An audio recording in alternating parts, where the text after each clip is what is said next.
엄마, 미쳤어? 지금 이 상황에 첫사랑이라니. 그것도 아빠한테 찾아달라니. 누나, 말이 심하잖아.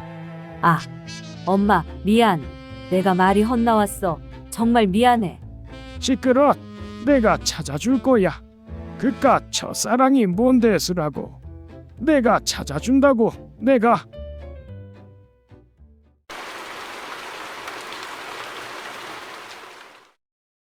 안녕하세요. 꽃탈배 김정수입니다. 지난 시간 평생 자린고비로 살아온 정규 씨가 시한부 판정을 받은 아내를 위해 소고기를 굽고 평생 안 하던 집안일을 도맡으며 지극정성인 모습을 보여주었죠. 그런데 감동도 잠시 아내 상순 씨의 첫사랑을 찾아달라는 고약한 소원에 노부부의 밤은 싸늘하게 식어버렸죠. 오늘 사화에서는 엄마의 소식을 듣고 달려온 자식들과 눈물바람이 몰아칩니다. 하지만 슬픔도 잠시, 자식들은 엄마의 이상한 소원과 아버지의 모습에 당황하고 마는데요. 평화롭던 달동네 작은 집을 발칵 뒤집어 놓은 상순 씨의 고약한 소원은 어떻게 흘러갈까요? 시한부 할멈의 고약한 소원, 사화 지금 시작합니다.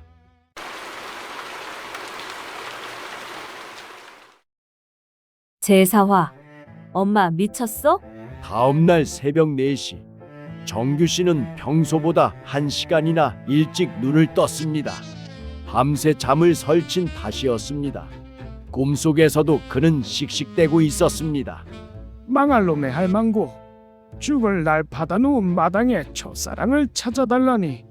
잠꼬대까지 하다가 깬 정규 씨는 징그린 얼굴로 잠든 아내의 얼굴을 빤히 쳐다보다가 방바닥이 꺼져라 깊은 한숨을 내쉬었습니다. 정규 씨는 속이 답답해 견딜 수가 없었습니다. 그는 습관처럼 옷을 챙겨 입고 밖으로 나와 차가운 새벽 공기를 가르며 리어카를 끌었습니다. 잡념을 없애는 데는 땀을 흘리는 게 최고였습니다. 모두 잠든 시간에 달동네를 돌며 박스와 고철을 주워 리어카에 실었습니다. 하지만 고물상에 부리고 손에 쥔 돈은 고작 4,400원. 새벽 찬바람을 뚫고 흘린 땀에 비하면 허무한 무게였습니다. 집 앞 담벼락에 리어카를 세워두고 대문을 열자 깜수기가 조르르 달려와 다리에 몸을 비볐습니다. 야옹! 평소라면 귀찮아하며 저리 좀 가 하고 발로 밀었을 정규 씨였습니다. 하지만 오늘따라 왠지 녀석이 안쓰러웠습니다. 얼마 안 있으면 우리 둘만 남겠구나. 정규 씨는 깜수기를 번쩍 들어 품에 안고 등을 쓰다듬었습니다. 할아버지의 마음을 아는지 모르는지 깜수기는 낯선 품에서 빠져나오려 버둥거렸습니다. 정규 씨가 방문을 열었을 때 상순 씨는 깨어 있었습니다. 미간을 잔뜩 찌푸린 걸 보니 통증이 다시 시작된 모양이었습니다. 언제 깼어? 많이 아파? 응, 방금 전에요. 상순 씨가 억지로 미소를 지어 보였습니다. 정규 씨는 마음이 급해졌습니다. 빈속에 약을 먹일 수는 없었습니다. 그는 서둘러 주방으로 들어가 어제 남은 미역국을 데우고 계란 프라이를 부치고 고물상 주인이 준 김 봉지를 뜯고 냉장고 깊숙이 들어있던 묵은지를 꺼내 작게 썰어 접시에 담았습니다. 배고프지? 어서 먹고 약 먹자. 상순 씨는 남편이 차려준 진수성찬을 꾸역꾸역 넘기고 한 주먹이나 되는 약을 꿀꺽 삼켰습니다. 잠시 후 달그락달그락 설거지를 끝낸 정규 씨가 어저녁에 썼던 꽃무늬 찻잔에 커피를 타서 들어왔습니다. 두 사람은 찻잔을 들고 뜬구름 잡는 얘기만 나눴습니다. 어젯밤 상순 씨가 말한 첫사랑 얘기는 금기어라도 된 듯 누구도 먼저 꺼내지 않았습니다. 부탁 하나 들어달라던 상순 씨도 호기롭게 소원을 들어주겠다던 정규 씨도 서로의 눈치만 살폈습니다. 애들한테 알렸어. 어젯밤에 내려온다는 걸 내가 말렸어. 오늘 온대. 정규 씨의 말에 상순 씨는 말없이 고개만 끄덕였습니다. 깜숙이가 상순 씨 옆에 와서 찹쌀떡처럼 몸을 밀착하고 엎드렸습니다. 상순 씨가 주름진 손으로 녀석의 턱을 긁어주자 녀석은 가르릉 가르릉 골골송을 부르며 졸기 시작했습니다. 평화롭지만 언제 깨질지 모르는 살얼음판 같은 아침이었습니다. 거실 벽에 걸린 괴종시계가 9번 울었을 때 밖에서 자동차 소리가 들리더니 대문이 벌컥 열렸습니다. 엄마, 명자가 차문도 닫지 않고 달려와 평상에 나와 앉아있는 엄마 품에 안겨 오열했습니다. 뒤이어 들어온 명수도 눈물이 그렁그렁한 채 털썩 주저앉아 엄마의 손을 꼭 쥐었습니다. 한바탕 눈물바람이 지나가고 자식들의 성화가 시작되었습니다. 엄마, 서울 큰 병원 가보자. 응? 오진일 수도 있잖아. 명자가 울먹이며 말하자 명수도 거들었습니다. 그래 엄마. 요즘 의술이 얼마나 좋은데. 항암 치료 받으면 더 오래 살 수 있대. 제발 포기하지 말고 입원하자. 응? 명자와 명수는 눈물을 훔치며 애원했습니다. 하지만 상순 씨는 쓸쓸하게 웃으며 고개를 저었습니다. 내 병은 내가 잘 알아. 병원 가서 주렁주렁 호스 달고 누워있기 싫다. 억지로 숨만 쉬는 건 더 싫어. 마지막 가는 길은 내가 정하고 싶다. 난 그냥 이 집에서 니들 아버지가 해주는 밥 먹다가 조용히 가고 싶어. 엄마, 제발. 아버지도 말 좀 해보세요. 네? 남매는 엄마와 아버지에게 번갈아 매달렸습니다. 휴일도 아닌데 어떻게 왔니? 회사는 어떡하고? 상순 씨는 되려 자식들 걱정뿐이었습니다. 방에 들어와서도 1시간쯤 실랑이를 벌이다 약 기운이 돈 상순 씨가 스르르 잠에 빠져들었습니다. 마당으로 나온 정규 씨와 남매의 얼굴엔 먹구름이 잔뜩 띄었습니다. 아버지, 엄마 그냥 두실 거예요? 명자가 따지듯 묻자 정규 씨가 단호하게 입을 열었습니다. 니들 엄마 바라는 대로 해주자. 간밤에 신신당부하더라.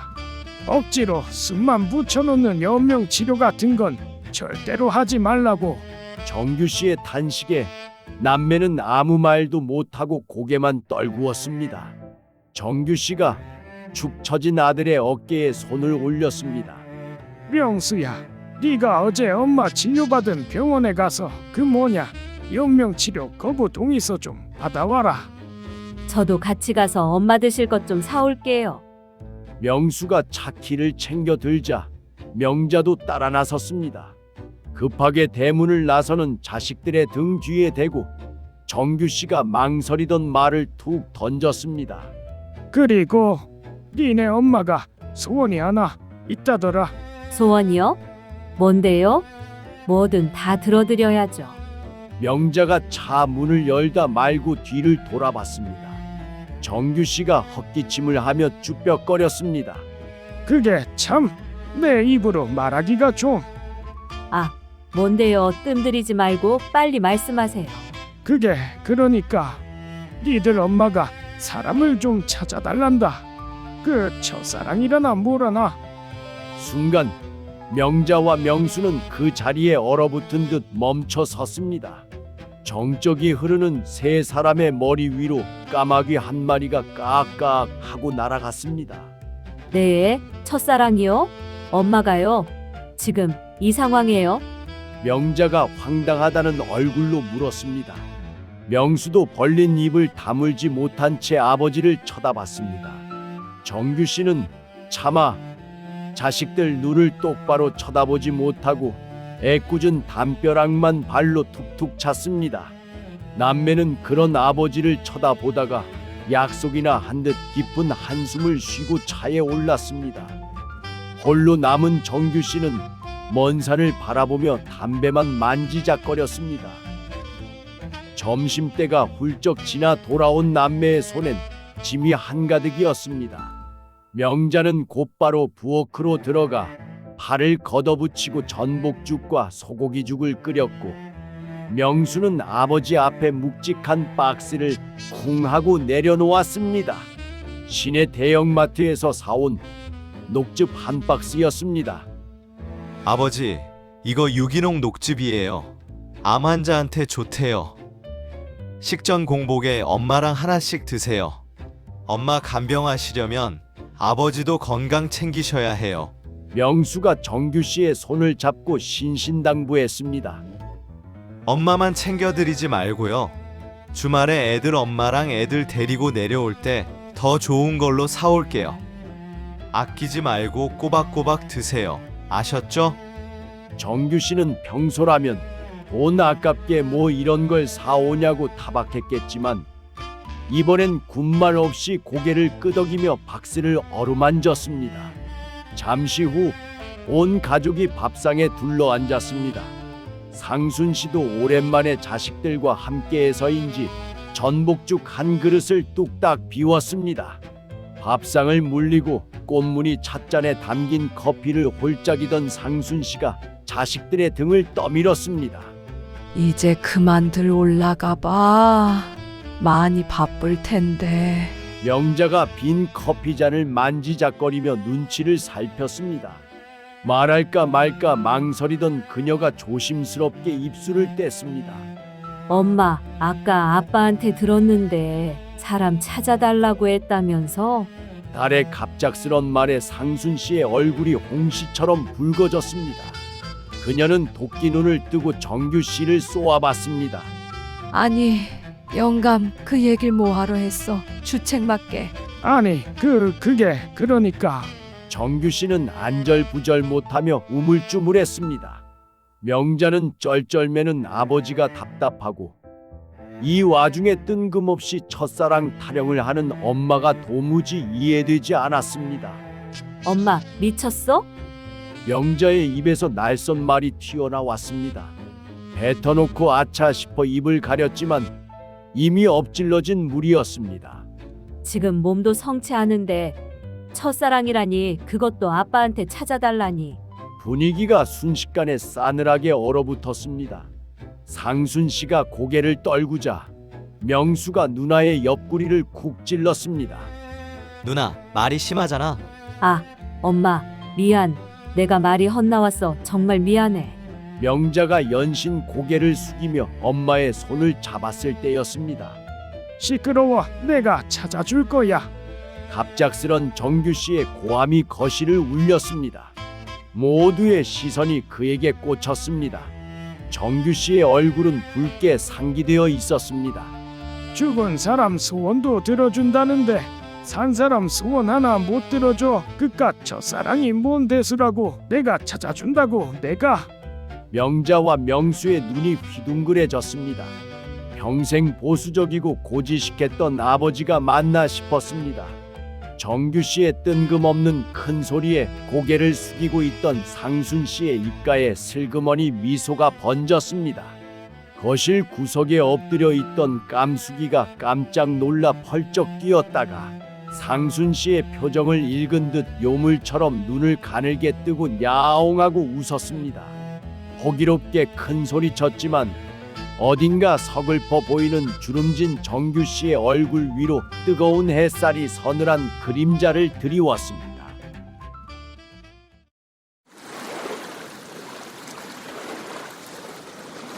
자식들 앞에서 내가 찾아주겠다고 큰 소리치던 정규 씨의 그 붉어진 얼굴. 하지만 그 속마음은 과연 어땠을까요? 아내의 마지막 가는 길이라면 자신의 자존심까지 다 내던지겠다는 그 눈물겨운 사랑이 참 가슴을 아리게 합니다. 그러나 호기롭게 외친 것과 달리 이름조차 모르는 그 첫사랑을 대체 어디서부터 어떻게 찾아야 할까요?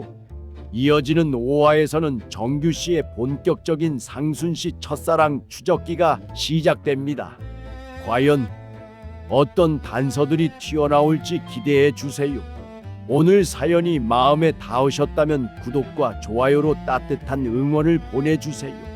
그리고 오늘은 인생의 아이러니를 담은 연주고 노래는 뽕짝, 인생은 쿵짝을 띄워드립니다. 그럼 다음 시간에 뵙겠습니다. 지금까지 꽃할배 김정수였습니다. 늘 건강하시고 행복하세요.